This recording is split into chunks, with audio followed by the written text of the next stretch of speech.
रेखा के पिता दिल्ली में किसी तरह अपने और अपने परिवार का पेट पाल रहे थे। पर एक दिन अरे रमेश, तुम्हारी बेटी के तो समझो भाग्य ही खुल गए। वकील लड़के का रिश्ता आया है। अरे वाह। कब करना चाहते हैं शादी? वो लोग तो जल्द से जल्द ही करेंगे। बाकी शाम को मैंने रेखा को देखने के लिए बुला लिया है। तेरा घर छोटा है तो तुम लोग मेरे घर ही आ जाना। राकेश और उसकी बीवी सारी तैयारी के साथ रोहित और रेखा की शादी कर देते हैं। लेकिन अगले ही दिन देखो रेखा, शादी भले ही हो गई है, लेकिन तुम ये मत सोचना कि मैं किसी जोरू के गुलाम टाइप रहूंगा। रेखा को रोहित की बात अजीब लगती है।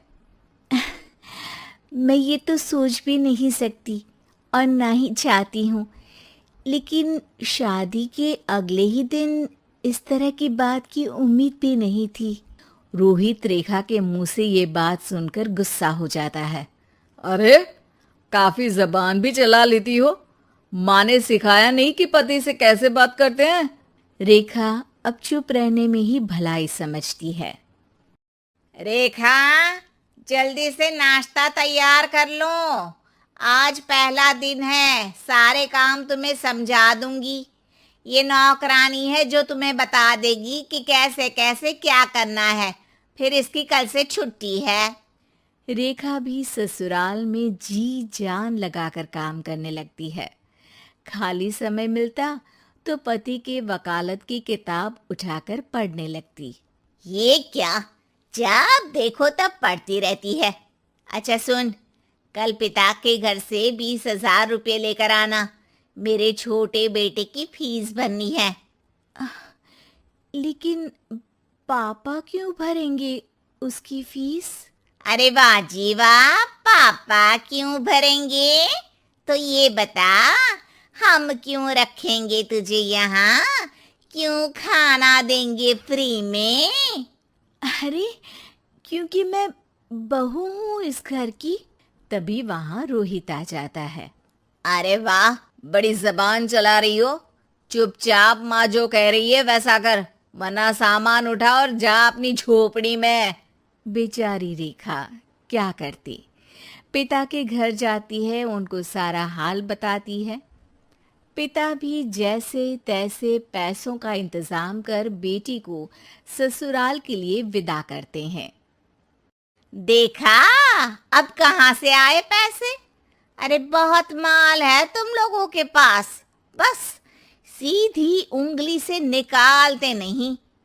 नहीं नहीं माँ, पापा ने अपनी मोटरसाइकिल बेचकर पैसों का इंतजाम किया है। पता नहीं अब वो ऑफिस कैसे जाएंगे। अरे वाह भाई, ये भी हम सोचे। खैर, जैसे तैसे दिन बीतते हैं। रेखा जहाँ एक प्यारे से बेटे की माँ बनती है, तो वहीं उसका वकालत की किताब में ज्ञान और गहराता जाता है। हे भगवान, बुरे फंसे। ये केस तो लगता है कि मैं हार ही जाऊंगा। देखिए, मैंने आपकी इस केस की फाइल पढ़ी थी। इस केस को जीतना बहुत ही आसान है। वाह भाई वाह, यहाँ वकालत की डिग्री लेकर भी मैं समझ नहीं पा रहा हूँ, और तुमने रोटी बनाते बनाते ही केस समझ लिया। अरे जाओ जाओ, जाकर मुन्ने को संभालो। केस मैं संभालूंगा। ए लड़की सुन, जाकर अपने बाप के यहाँ से 3 लाख लेकर आ। पूरा घर फिर से बनाना है। छोटे की शादी करूंगी तो छोटी बहू को कहाँ रखूंगी? पूरा घर तो तूने घेर रखा है। ऐसा मत बोलिए माँ जी। पापा इतना पैसा कहाँ से लाएंगे? अब तो वो रिटायर भी हो गए हैं। हाँ, तभी तो बोल रही हूँ, रिटायरमेंट के पैसे तो मिले होंगे ना। लेकिन वो अगर आपको दे देंगे तो बुढ़ापा कैसे काटेंगे? रोहित रेखा की बात सुनकर गुस्सा हो जाता है।